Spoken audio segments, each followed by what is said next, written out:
Welcome to the Slop Farm. Enjoy the video. You're starting a live form on your phone now. Open the Google Forms app and sign in.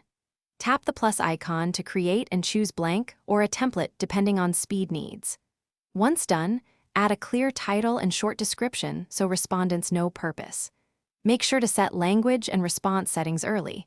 This prevents confusion later and ensures validation rules will apply correctly as you add questions. Now build the body of the form. Tap the plus to add each question and pick the type that fits the data you need. You should mark critical questions required and add helper text or response validation to reduce bad entries. Once questions exist, drag to reorder or insert sections for branching logic. This helps chunk long forms and improves completion rates.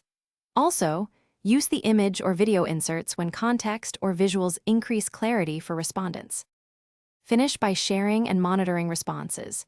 Tap Send to copy a link, email invites, or generate a QR code, and shorten the URL for easier sharing.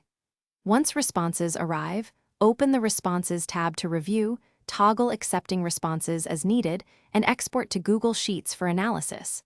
If something breaks, make sure you have app permissions and internet, clear cache or update the app, and retry. Thanks for watching. Consider subscribing if we helped you today.